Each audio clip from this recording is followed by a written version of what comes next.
What is up, YouTube? Brandon Rogers here with Chili Dog Motorsports. I got a quick tech tip for you guys today. Let's talk about the stock carburetors on our Chinese Grom clones. I have been asked about these bikes is where the carburetor even is, and no judgment here. If you don't know, you don't know. We don't know everything until we know. So if you need to know where your carburetor is, it is basically in front of the fender under these side plastics here. It lives on that little intake elbow right there off the top of the motor. And if yours is factory, your carburetor is not going to look like that. That is an aftermarket carburetor. If yours is factory, it'll look like the one that I'm showing you in the rest of the video. Now, if you've ever worked on a Chinese Grom clone or a cheap Amazon pit bike, you may be familiar with the Sheng Wey PZ20 carburetor. You'll know that in all their glory, they leave a little bit to be desired. If you follow the channel, you know I don't really like these things too much. Out of the box, they do work, but then eventually they stop working, and there's not much you can do about it. One of the biggest problems of that is these security screws for the float bowl. We can't really take the float bowl off there. I know some people have drilled these out and just put new screws in, but it's just kind of a pain in the butt. I'm not a big fan of that. There's also no adjustments to be had on this thing. If you look it over, the only screw we have on the outside is right here, and that would be your idle speed adjustment screw. So if you are having idle speed problems with your bike, you can use that screw to turn the idle up or down. That's about all you can really do with these things other than just hope they work, which eventually they stop working. But enough complaining, let's go ahead and talk about features that are on these carburetors. First and foremost, there is an integrated petcock, which is really nice. You don't have to have a separate petcock hanging from your fuel line. It's just right on the carburetor. I like when carburetors do that. Not all of them do. Unfortunately, most aftermarket carburetors for the Grom Clone don't. So that's just kind of a nice feature that you have to give up when swapping carburetors. Moving along, these are equipped with a choke, and I will say, if you're having issues running or issues idling, check the choke. I have seen that be a common thing. When the choke is on, obviously it's closed, basically cuts off airflow, enriching your fuel mixture, but that's not good for trying to run wide open. So if your choke is on, it's not going to run right. And let's go over to the bike and look at that. And coming over to the bike, if yours is still stock as it came from the factory, you will have a lever right here on the left-hand side of your handlebars. That is your choke lever. Now, as you can see, there's a little diagram there, and it's horrible, right? Like, it's super hard to tell what that even means. So, all the way forward, when the lever is forward, that is choke off. All the way down is choke on.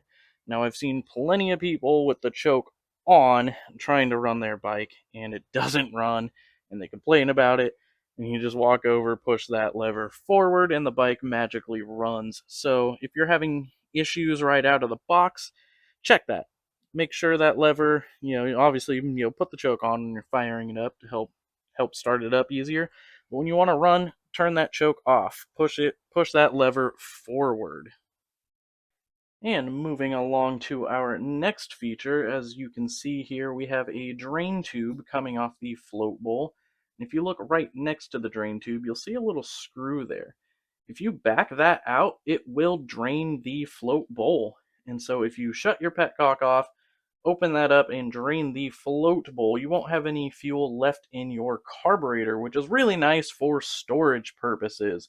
If you're going to be storing it for any length of time, shut the fuel off and empty the float bowl, and you'll save yourself a whole lot of headache, because these will get gummed up super fast. And as I said, the security screws on the float bowl don't allow you to take it apart, so you can't clean it. So once it's gummed up, it's gummed up. Like, that's game over, which sucks. That's the big thing I hate about these.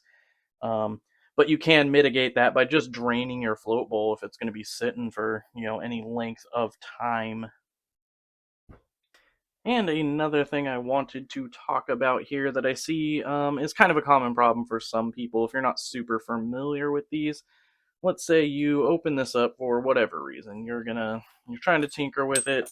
You wanted to swap your throttle cable, whatever. So we do have our throttle needle here, and you'll see there is slots in it. There's a long slot and a short slot, and they do have to go in a specific direction inside the carburetor. So you'll see there's kind of a like a nub midway down there. That's the side the long slot needs to go on. So if you had that out for whatever reason, whatever you were doing, and your bike is hanging wide open afterward, you probably have this in backwards, because if you put that short slot there on that side, if you have it 180'd out, you'll see that's not going all the way down. Like it won't go any farther, and that's not even close to closed. That's like wide open, if you can see in there. So you want to make sure you have the slots on the correct side, and you want to make sure that seats all the way down. And now you can see it's down, it's closed, and that is what actuates your throttle. So if you had that open and had that out, and now your bike is hanging wide open, check that. Pull this out, flip it 180, and see if that fixes your problem. 9 times out of 10, that's your problem. And another very common problem I hear with these carburetors and the nibbies to some degree is people fire up their bike and they try and blast that throttle from idle to wide open as fast as humanly possible. Then they complain that their bike bogs out and dies. It's going to do that. This doesn't have an accelerator pump of any sort. This is as basic of a carburetor as you get.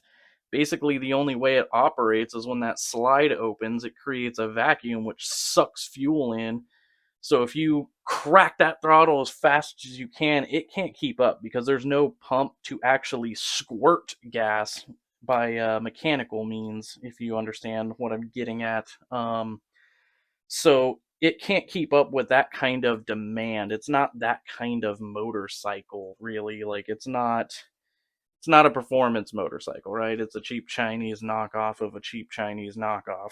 Um, so that is a common problem. I will say, if you let your bike warm up, like actually warm up, take it around the block a couple times, that throttle issue seems to go away a little bit. They prefer to be warm. If you're trying to blast that throttle as fast as you can while it's cold, it's not gonna like that at all, and it's gonna bog down. Like, save yourself the trouble. Don't post on the internet about it. It's gonna happen. And for my last little bit of knowledge about these carburetors, I do hear all the time, how do you tune them? How do you change the jets? Yada yada. You don't. Again, going back to these stupid security screws that don't allow you to take the float ball off. And from what I understand, even if you drill those out and get the float ball off, I don't think the jets are. I don't think you can change the jets, even if you do get that off. That is one thing I do not like about these, because depending on where you are altitude wise, whatever is internally jetted in here may not be correct for you. I know mine ran pretty decent right out of the box. It wasn't anything crazy special. It ran. That was about it. But I live at sea level.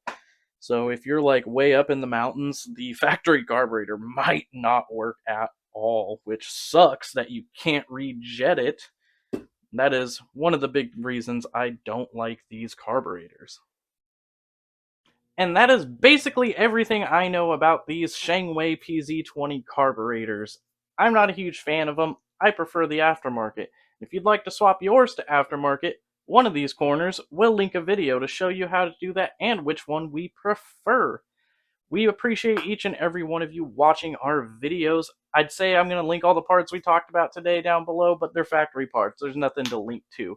But what I will link to, these sweet Chili Dog Motorsports sweatshirts. Go and get you one and show everybody that you're a chili sucker. Now it's about time to get out of my garage. Go on and get before I get weird with it.